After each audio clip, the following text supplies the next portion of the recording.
Hey, welcome to Let It Be. I'm Vanessa, and this is my little corner of music YouTube. So it's been a minute. I've been a little busy the last month or so this is a bit of a long time coming. I've been meaning to make this video for a while. Did this deep dive quite a while ago. But anyway, so if you've seen any of my other top 15 album videos, I usually get these lists from doing a deep dive of the year where I really focus in on listening to as many albums that I'm interested in as possible, including some that maybe I am not sure about, or things that I think I might like, or even some things that I'm a little nervous about. I challenge myself to listen to all kinds of different things and get a really good picture of the year. I usually try to listen to about 150 albums if I can. And some years I'm able to do a lot more because there's just so much. And then some years it's a little bit of a struggle to get to that. But anyway, this year that I am talking about now, and this is the dive I did at the end of last year, is for 1969. So this is a year that's very interesting because I think this is where the album as an art form is starting to really take off, and we're really transitioning into the 70s where it is a huge focus. But there is still a bit of a divide between the stuff at the top and the stuff sort of in the middle and closer and further down, or not even necessarily further down, maybe just in the middle. There's a lot of albums that still follow that kind of old school format of like being a showcase for singles, but then you see that divide of the stuff that is really focusing on the album as an art form. So it's a bit of an interesting juxtaposition. Obviously, huge time for music and culture. You don't need me to tell you that. You already know. It was really cool to go through this year and really take a closer look at it. I didn't quite get to as many albums as I did in some of my other years in the 70s that I've talked about, like 1973 and 1974. That I really feel like is where peak gold mine years for just albums that keep coming up and being interesting. I'm still finding stuff from 1973 that I want to listen to. Like I've added several albums since I've made that video, so it's kind of hard to compete with that. So I really only got to, I think, 155 albums this year for the dive, but that's still within my goal. That's still a solid representation. I ended up with 56 4 stars and above. So that's still really good. That is better than some later years that I've done. So I don't want to sound like I'm dismissing this year because I don't really think that I am. I think that the stuff at the top is just massive and great. It's just that divide is a little more pronounced at this time because it's still a progression. But anyway, that's not really that important. We're here to talk about the best stuff anyway. So it was a lot of fun. It was good to go through a different kind of year than I'd been doing. So yeah, I'll just get into the list. So I'm going to do this a little differently than I have in the past with these lists. I usually focus on talking more about my top 15, and I'm going to stick with that. I think that more than that is probably just too much of me talking. But I do actually make a ranked list of a top 25 when I do these dives. So I'm actually just going to list the 16 to 25 because I usually show them at the end of the video anyway. So I'm just going to list those albums from number 16 to 25 in reverse order. So starting with number 25 is Sly and the Family Stone and Stand. Number 24 is Odessa by the Bee Gees, which I talked about a little more in my Bee Gees video when I talked about the book that I read. Number 23 is Scott 4 by Scott Walker. Number 23 is the self-titled album from Caetano Veloso, and that's the one with the white cover. He has a couple self-titles. Number 21 is the self-titled album by Free. And number 20 is another self-titled album by the Velvet Underground. And number 19 is by Poco, Picking Up the Pieces. Number 18, Let It Bleed by the Rolling Stones. Number 17 is self-titled by Townes Van Zandt. And number 16, last but not least, of course, just missing the top 15, is Hot Buttered Soul by Isaac Hayes. So behind me, I have sort of an interesting selection. I usually try to put albums that are just outside my top 15 that I own, or just outside my top 25. But I actually realized I don't own a lot of these albums from 1969. So I guess I got to do some collecting. So we have Stand By Your Man by Tammy Wynette, which is one of my four-star albums. I do really like that album. But this Waylon Jennings album, not necessarily my favorite. It's interesting to hear him doing something different, but I bought it several years ago, and it's quite a departure. Well, it's quite different from the outlaw country, of course, that he got known for later. You can tell by looking at him. It's kind of interesting, an interesting foray into more of a pop sound with the Kimberlys, but I wouldn't say it's a great album. But anyway, I have it in. So into the top 15. Number 15 is Scott III by Scott Walker. As I had earlier in the list, or little lower down the list, I had Scott IV. They're not too far apart for me. I like them both pretty close to about the same. But the one thing that the one thing that Scott III has over Scott IV for me is there's just a few more of my favorite songs on Scott III. So that's what puts it ahead a little bit. And it's funny because the first time I heard Scott Walker, it was this album, and that was a few years ago. And I actually really did not know what to think because I was kind of expecting something different for whatever reason. His reputation had preceded him. Heard more about what he did later on, more experimental stuff. So I wasn't expecting that, obviously, from a 1969 album, but I don't know that I was expecting it to be what it is. So it threw me off. So it took me a while to really start to appreciate him. And I actually watched a documentary about him and in the last year, and that really made me take a closer look at his work in these 60s albums and appreciate them a lot more and get into him a lot more in that era. Anyway, I still have not touched that later stuff just yet, but I will get to it eventually. I know it's very different from this, but anyway, It's Raining Today is just such a wonderful song. It's a beautiful song. And that was the song when I revisited it in the documentary that really brought me back into checking him back out and really enjoying his work a lot more than I did before. And one thing I really like about this album is it really evokes this kind of melancholy mood and a rainy day kind of vibe. You can kind of have a mental picture of someone sitting at their table, drinking coffee, contemplating life. And it's always something that I really like from an album is when it can evoke like a mental picture.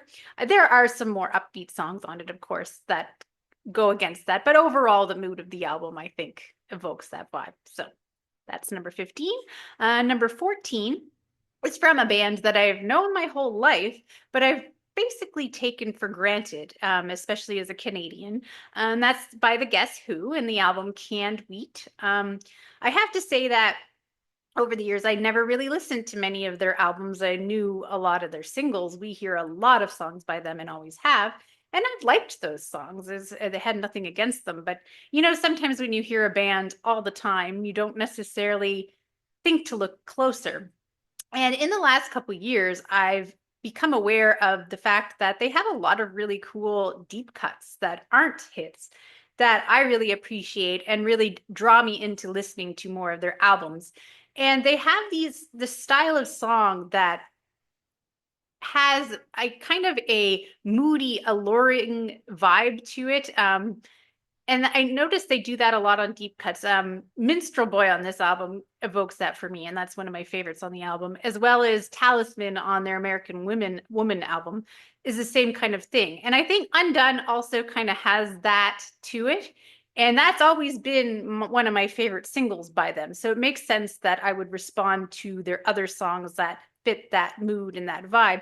And just listening to their albums really makes me appreciate them so much more than I always have. So that's really cool. But one thing, though, that kind of holds this album back from being a little higher is the fact that there is a song that is basically a really long, extended drum solo, and that's key, closer to the end of the album.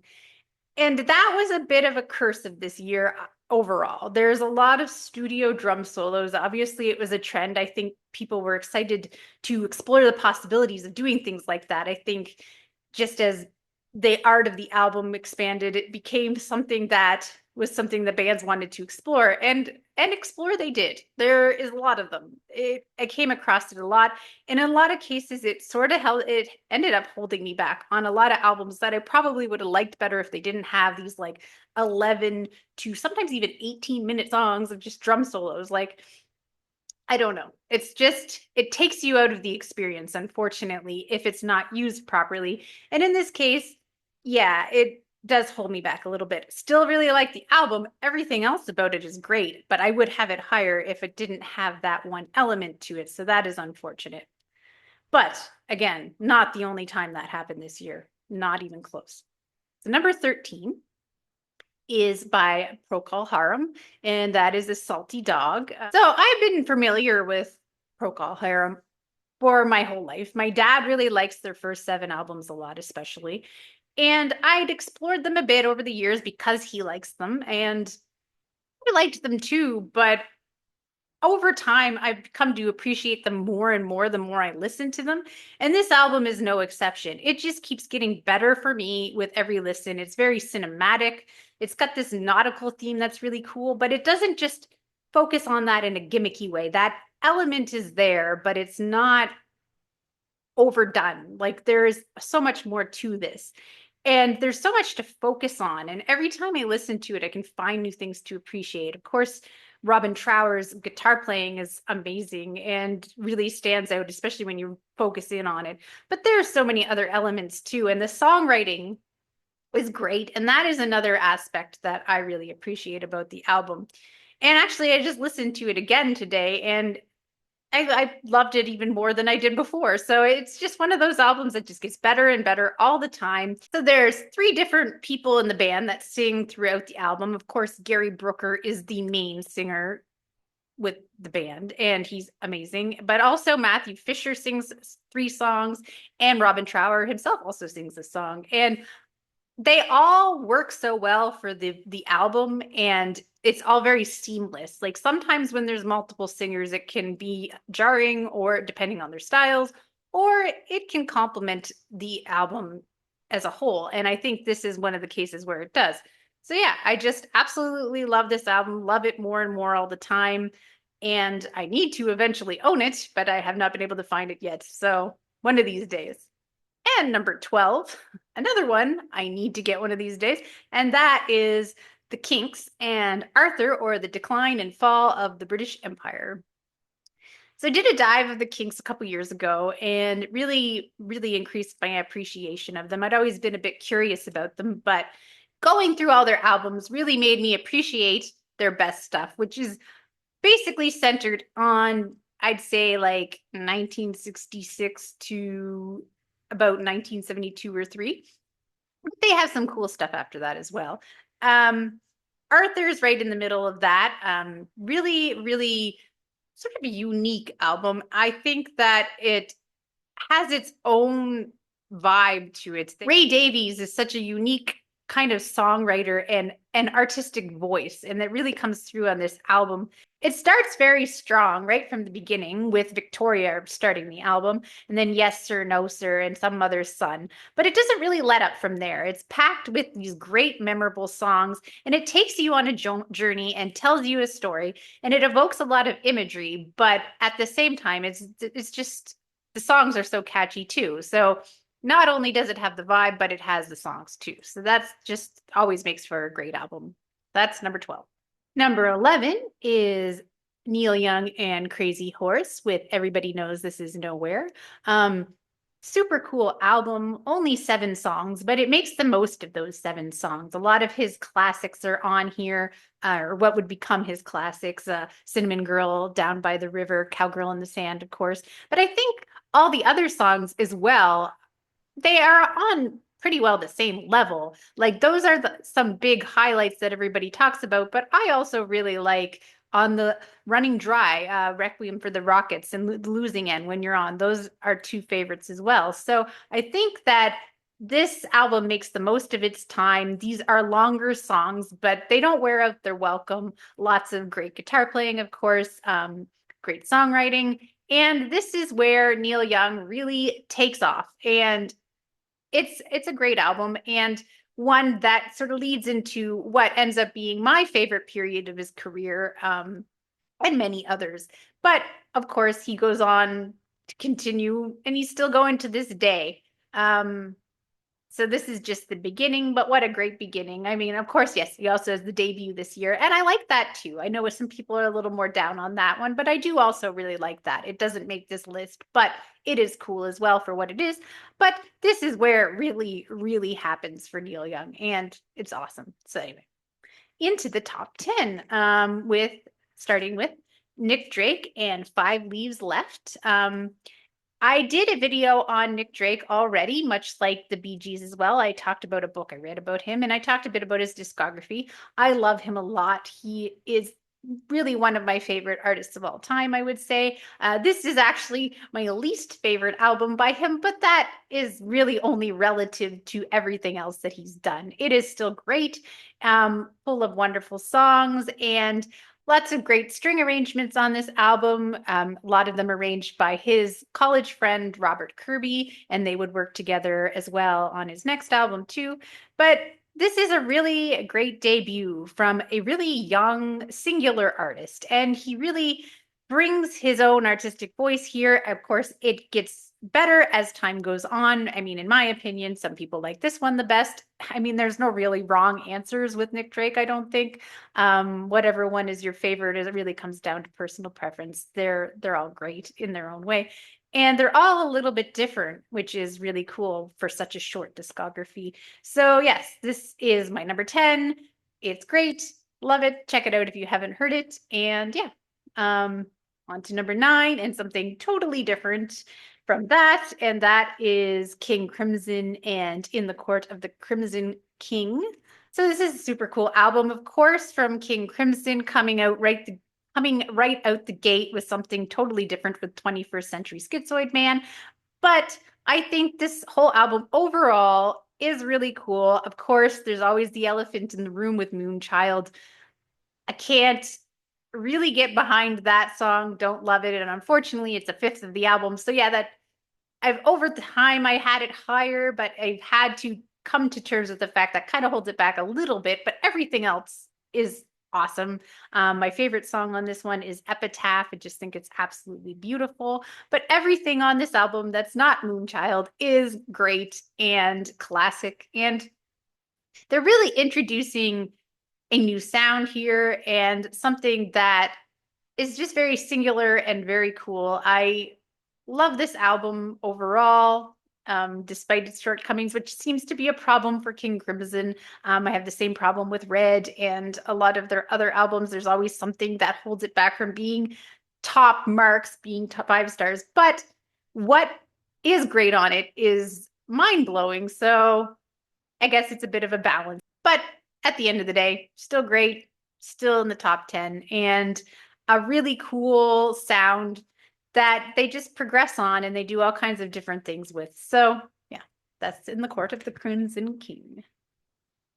Number 8 is an album that I've talked about before as well on the channel, and that is Led Zeppelin I. I did a Led Zeppelin tier ranking list early on in my days here, and I think I was a little too hard on this album in that, which I mean, I still gave it a 4-star rating and put it in the B tier of their discography. So it's not like I said it was horrible, but even that is probably too low. I should have had it a little higher than that. And going through this dive and putting it in the context of the year and just in the context of how I feel about the year, I was too hard on it. So I have raised it up a bit and brought it into the top 10. And what a debut. I mean, they come out the gate with such a sound and such an identity and such a tightness as a band and these cool songs. And yeah, it's absolutely awesome. I don't love some of the stuff closer to the end, the more bluesy stuff near the end, not my favorite, and that's what holds it back a little bit for me. Again, like Nick Drake, kind of relative to everything else they've done. But I mean, at the end of the day, it is still great, and what a statement from a band that was very important to me personally. One of the first, I'd say, classic rock. I mean, that term is stupid, but older music at the time when I was a teenager and rebelling against the music of the past a bit. They brought me into appreciating that stuff, that era, and really diving deeper as the years went on. So they're a very important band to me personally, and of course to music in general, but they are one of my favorite bands at the end of the day. This album was one I had too low. I've brought it up. Still great, but they have lots of albums I love even more. Led Zeppelin I at number 8 in list, but not the last time I will be talking about them, of course. Number 7 is a pick that might get a few people raising their eyebrows with what came out this year, but I gotta be true to myself and what I love. So yeah, this is kind of a weird one. It is by the Poppy Family, and it's called Which Way You Goin', Billy. Don't have the album. I have a compilation that has the same cover, though. It's a hard one to find. I just think that this band is pretty underappreciated and not very well known, of course, probably outside of Canada. But even then, I'm not even sure how well known at this point they are in Canada either.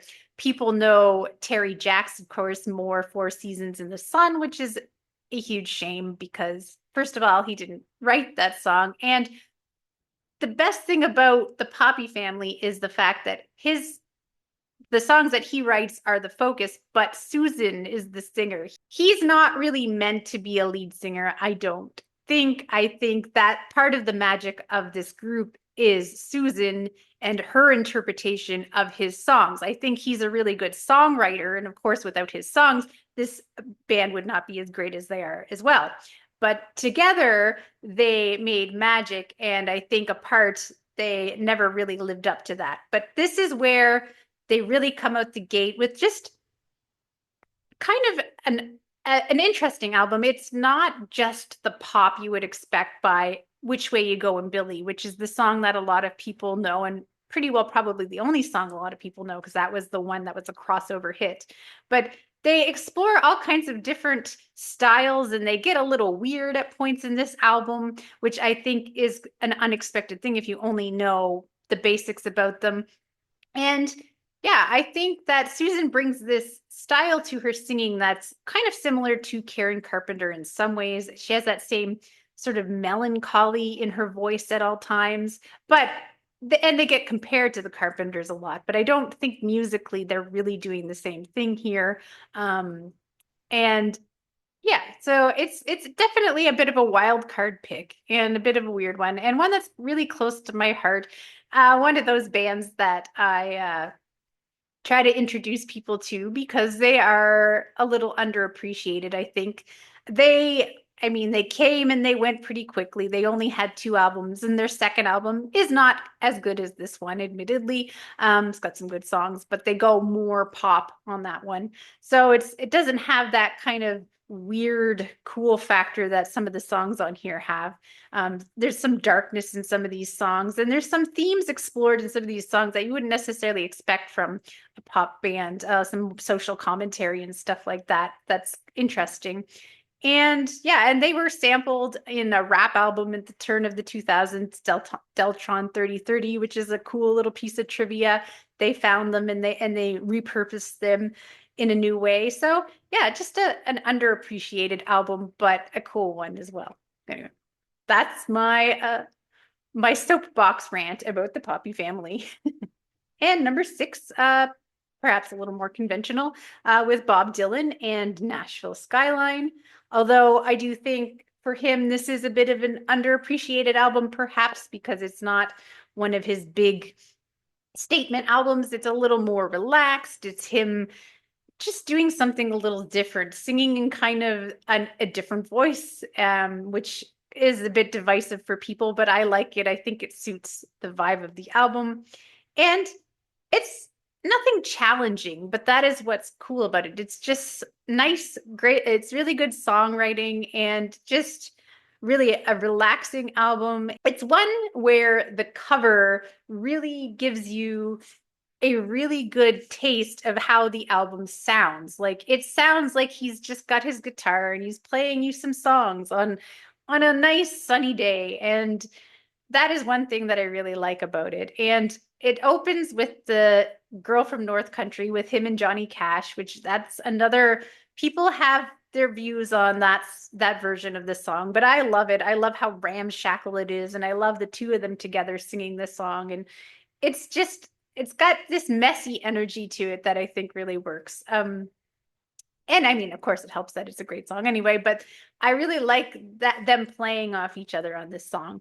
But as well, I think there's a lot of other really great songs on this, and there are some more sort of melancholy songs as well. It's not all easy breezy. Like I Threw It All Away is a beautiful song with such a beautiful guitar intro. Like that acoustic guitar intro on that is just always gets me every time. It's just such a beautiful song. Yeah, so this is, I think, one that, I mean, it's hard to say any Bob Dylan album is underappreciated, especially since I spend a lot of time talking to a lot of Dylan enthusiasts. But I think in the grand scheme of things, this one probably is. And I think people should give it another shot.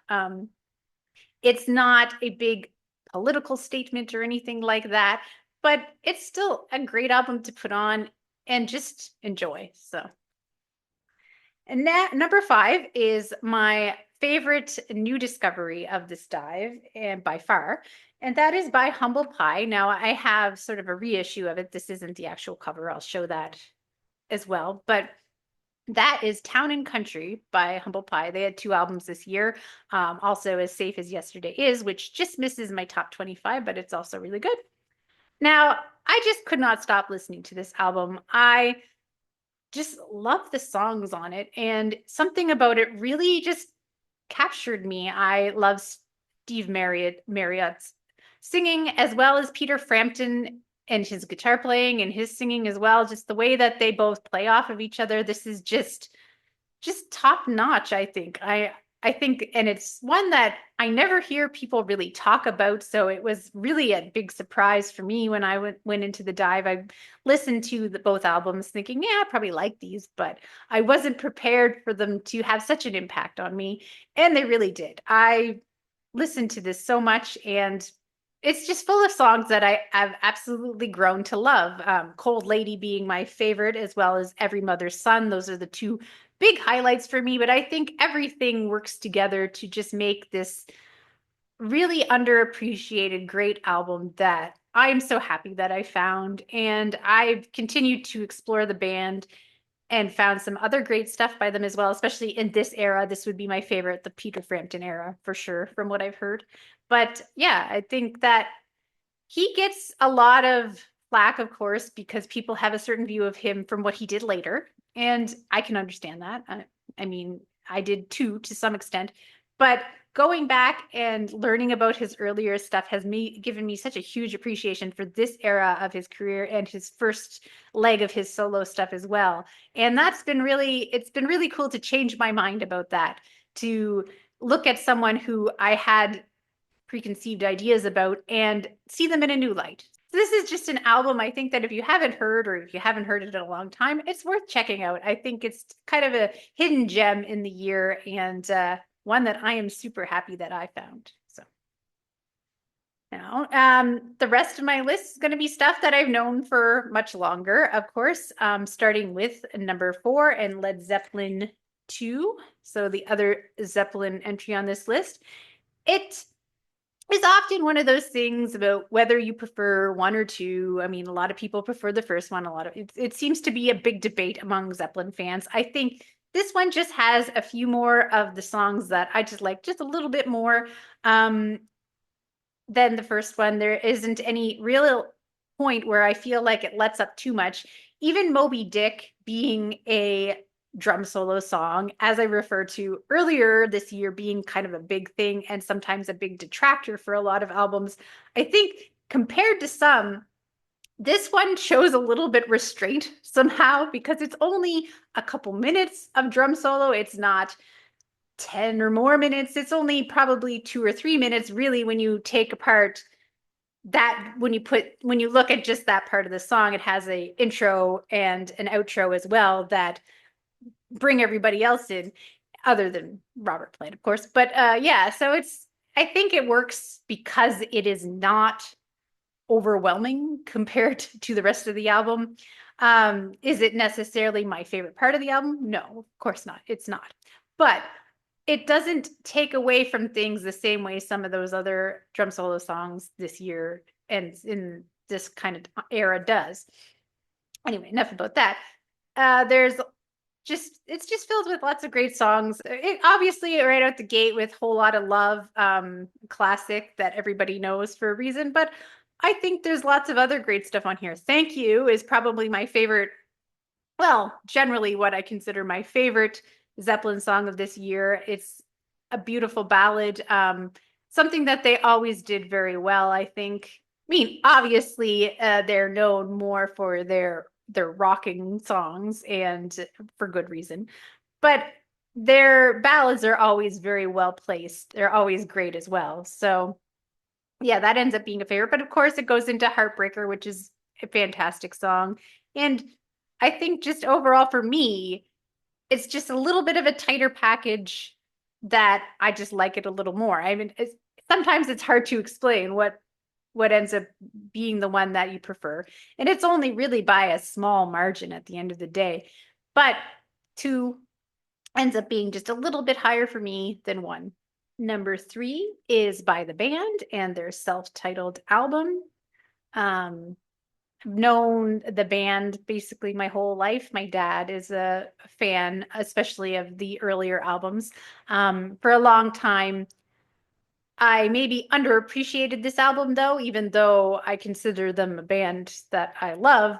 I always tended to gravitate more towards music from Big Pink in this era. But now, as time goes on, I'm really starting to question which one is better. They're both so great. Like they're just both such great albums that I think they really are neck and neck now. And this album's just such a singular vision as an album. Everything fits together so well.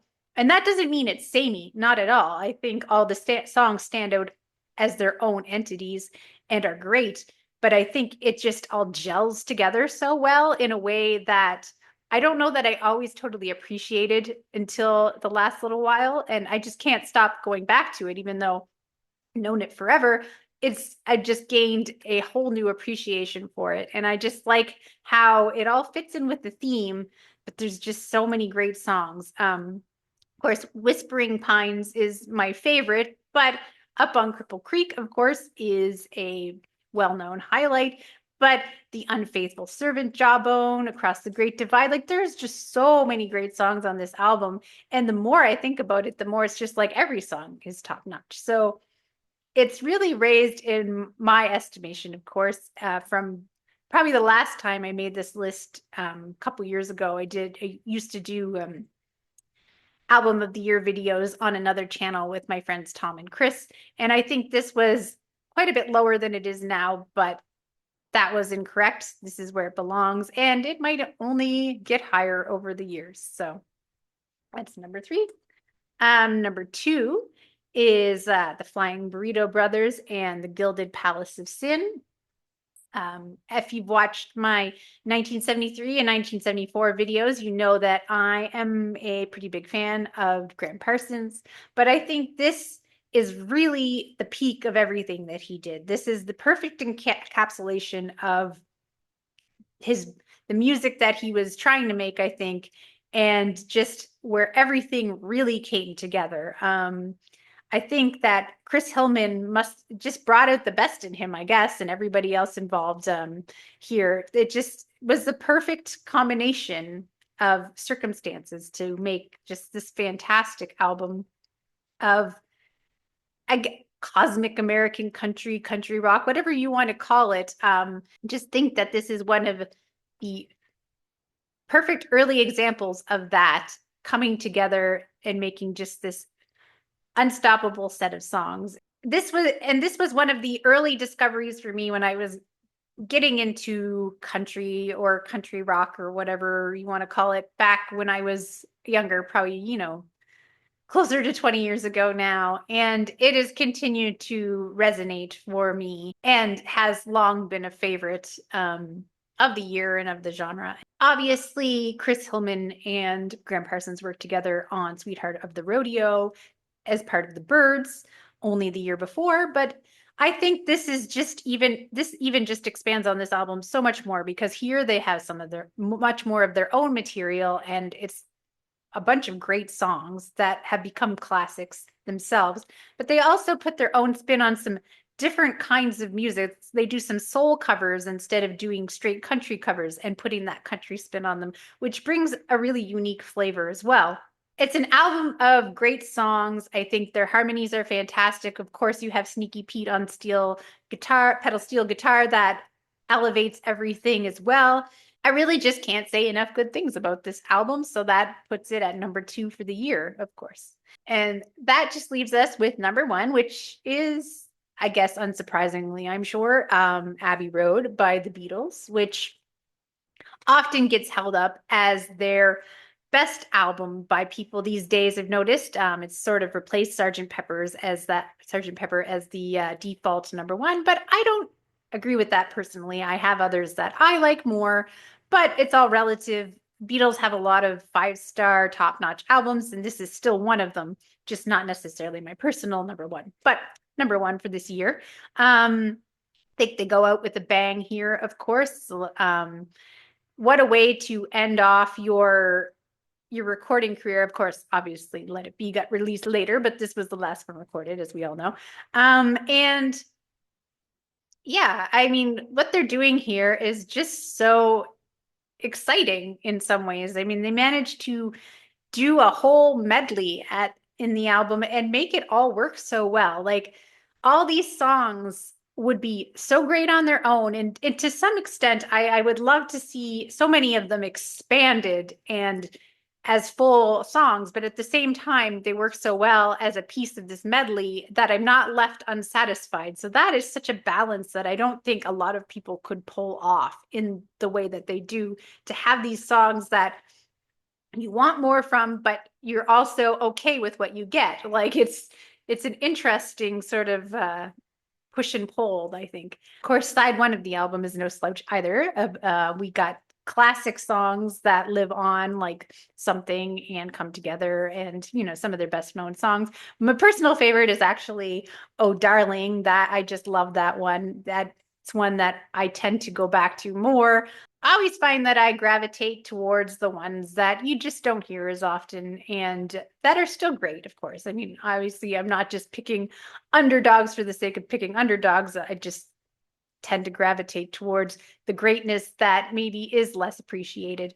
Anyway, that's all relative as it is anyway. But yeah, of course, Abbey Road, classic album, number 1 for a reason. And yeah, so that is my 1969 list. I'm sure I'm missing some big ones, as I always am, and it's impossible to get everything. There's still a lot of really good albums this year, and some that really came close that I know that are highly regarded. And what I'm going to do this year, because I made one and I haven't necessarily in past lives, is a song list where I will be focusing on a lot more artists that I don't get to in this list that still had stuff that I really appreciated. So that will be coming relatively soon. So what are your favorite albums of 1969? What are some of the ones that I missed on my list, or some that we might have in common? Always like to see those lists in the comments. And sometimes I find some new things that I didn't get to, and that's really cool too. So anyway, till next time, bye.